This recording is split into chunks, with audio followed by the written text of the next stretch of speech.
A combination of things happened that caused me to bring out Eldritch Horror to the big gaming table, aka my coffee table in the living room. One of them was that Rob did a live stream of it, and it reminded me I hadn't played it in a while. And the other was an unexpectedly empty of plans long weekend. The reason I'm doing this short video here, and I'm bringing out my special Eldritch knitting needle, is because something just happened in this game that was so, wow, I don't want to say frustrating, because frustrating implies something bad. I mean, something bad happened in the game, and it was frustrating, but it really illuminated to me why certain games are so successful, and this being one of them, because what happened was just bad luck. And of course, bad luck in a game like this is a bad die roll.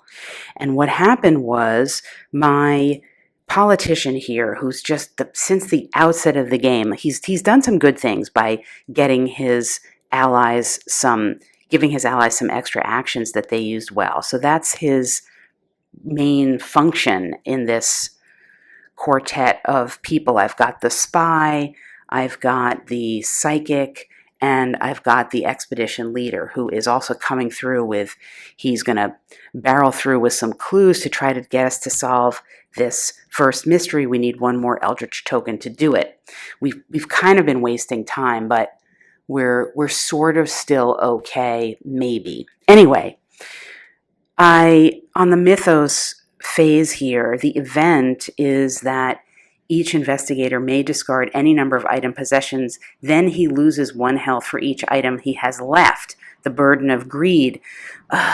So this guy only had this carbine rifle that he was using to try to get rid of the monsters that were on this gate, to get this clue, blah, blah, blah. You know how this game works. Anyway, he kept just not doing it, and finally had to go out to sea to rest, and he came back. Bottom line is, he's got 1 health left. He has 1 item possession. I have to get rid of this, or I have to either opt to get rid of this, which kind of renders him useless in a way, or he's going to be defeated because he's only got this 1 health left. Or I can get rid of the rifle, which is probably what I'm going to do, and then he will continue on and he'll have to rest and blah, blah, blah, just because I want him to be able to continue to give these actions to other people.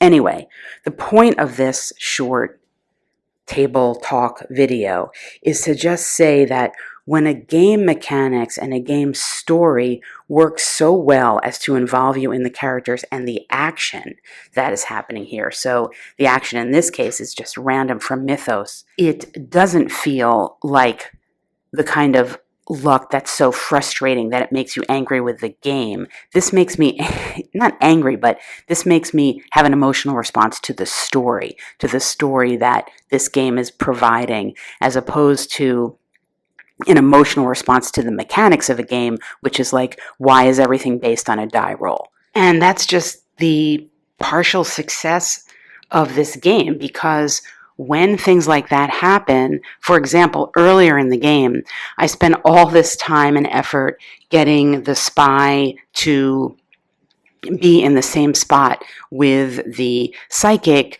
because the psychic was going to give the spy a clue to unveil and solve the beginning of the mystery, which ultimately happened.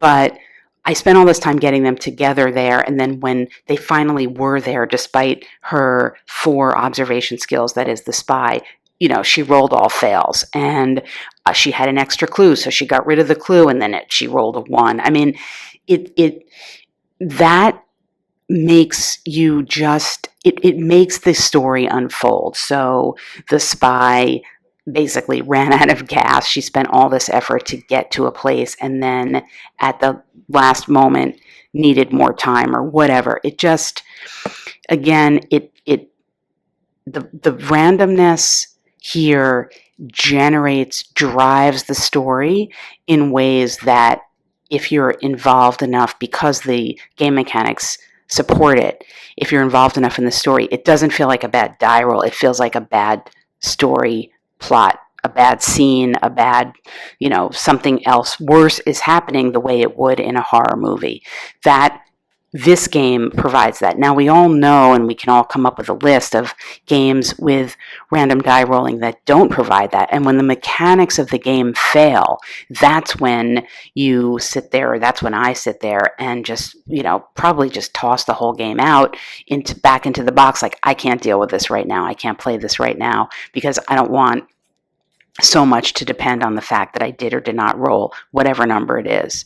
But here, you just have to sort of grit your teeth, move on, be flexible, make your decisions. Like, I'm keeping this guy around, the politician, I'm keeping him around for this reason, but if he fails me again, he's gone. I'll let him die, I'll let him be defeated, and I'll just get someone else. So anyway, those are my brief thoughts on luck in board games and Eldritch Horror in particular, but the general point being that when a story is supported enough by a game, when the narrative that's generated by the game is strong enough, die rolling, luck in the game like that feels like more of an extension of what the story is, as opposed to a poorly designed game where you spend a lot of energy for having everything come down to a die roll that goes against you, and then you just feel like you wasted your time.